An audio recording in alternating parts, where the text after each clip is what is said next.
Brexit, hang on, baby, come on. Let it die! Let it die! It's gone, damn it! It's gone! It's gone!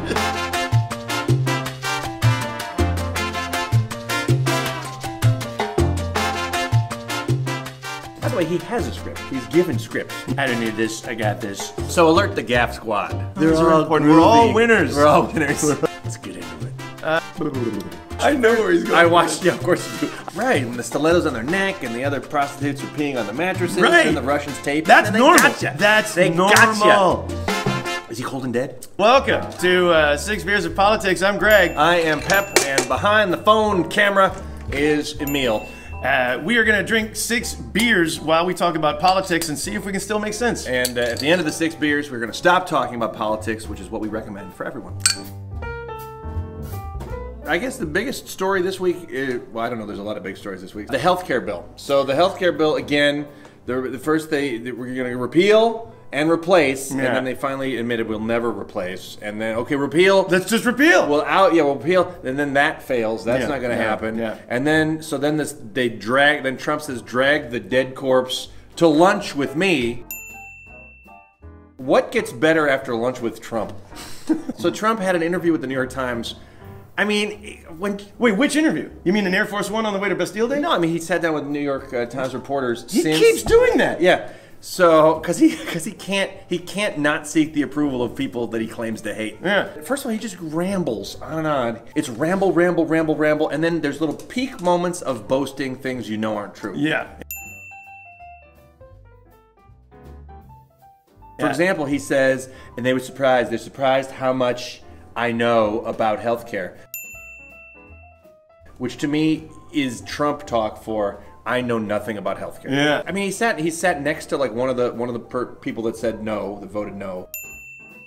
He said something to the tune of like kind of mafia style. He was like, well, if you want to remain a senator, if you're going to vote this way, I don't know if you're going to stay a senator. Okay. It's like, you got a nice Senate job there. It'd be a shame if your voters overthrew you because you didn't take away their health care. Yeah. It's the weirdest mafia thing ever. Damn it, I let you talk. Now I forgot my joke. I was reading this article about the Hamburger Problem. The Hamburger Problem, which is basically, a lot of people know, too much McDonald's, probably not good for me. But the Democrats, you know, just keep moralizing about it, being judgy, and the term I think that they were looking for in the article is guilt shaming. You shouldn't dress like that. You shouldn't eat like that. You shouldn't raise your kids like that. And indeed, the Democratic Party might have better answers, you know, might provide health care, might actually try to, provide a social safety net, might try to give you free college. But, everybody's like, yeah, I know that's good for me. I know the Democrats, like a Kale Smoothie, are good for me, but I don't want to drink the Kale Smoothie. I want a f***ing McDonald's. So if Democrats can solve that, if they can stop being so f***ing judgy. Well, I feel like there's two things in what you said. One is, I'm never going to eat a Kale Smoothie. So why don't you just try and knock me down to, if I cut my McDonald's consumption, and by the way, I'm a Burger King man. But if I cut my McDonald's consumption by 25%, that'd be great. Don't shame me out of all of it and then try to make me eat the Kale Smoothie. I feel like the Kale Smoothie is like the transgender bathrooms, which for the record I also support. Sure. But like, it took so long to get to have gay marriage be the law of the land, as well it should be. And I feel like the left was immediately like, well, hey, right, we've had this conversation, the Supreme Court has decided, and gay marriage is the law of the land. Also, by the way, transgenders get to share the bathroom of your elementary school daughter. Yeah, okay, see ya. That one came pretty hot on the heels of the previous one. That's what I'm saying. And I feel like that's the Kale Smoothie. Like, don't push it. Just calm me down. So that's point one. Point two that I feel like you're making is I feel like voters have every right to go, well, look at these Democrats. They're trying to get me more higher wages. Right. They're trying to get me insurance. Yeah. And they're trying to tax the rich what they deserve to be taxed. Yeah. But they're such dicks about it. Fuck those guys. Yeah. I'm voting Trump. Yeah. Like, I feel like It's good for me, but they're dicks. Fuck those guys. It's good for me, but they're dicks. Fuck those guys. I feel like it's good for me, but they're dicks. Fuck those guys. I feel like it's good for me, but they're dicks. Fuck those guys. I feel like it's good for me, but they're dicks. Fuck those guys. I feel like it's good for me, but they're dicks. Fuck those guys.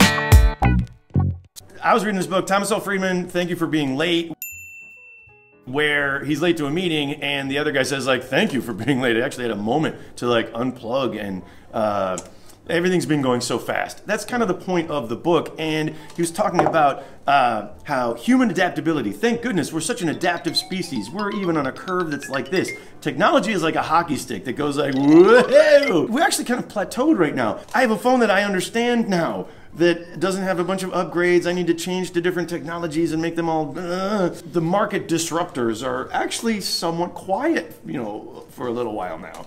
Right around the corner, there's a huge amount of disruption happening from, you know, self-driving autos, nanobots, big pharma, people living to 150 years old. We are not prepared for that. That makes me think of a different interpretation of Make America Great Again. It's not great again, but it's like Make America slow down a little bit. You know, can we just slow down for a minute? And the bad news is no, because it's, well, plus, this is easy. Well, it's about to get really hard. Well, plus, the other bad news is when someone has the marching orders to slow down, what he ends up doing is going backwards. That's what Trump and the right is. Like, can we just slow down and go back to the days when, and then it just gets worse from there. Do you know what a good metaphor too is the whitewater rafting? Because when when you're going really fast, you want to like, oh, slow down. Worst thing you can do, because then the current will overpower your boat. You need to keep your boat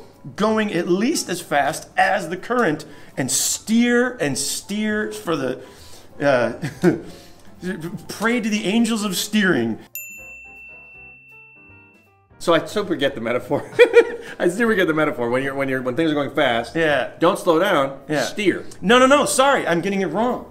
Well, okay, but I don't want us to lose the concept of the angels of steering. But you go on, you're getting it wrong. So let's pray to the angels of steering to steer us back. I'm praying to the angels of metaphors that I get my metaphors right, because I fucked it up. All right, let's hear the metaphor. So when you're in a whitewater raft, and it's going way too fast, your instinct will be either to slow down and hit the brakes. Do not do that, because then you'll flip over.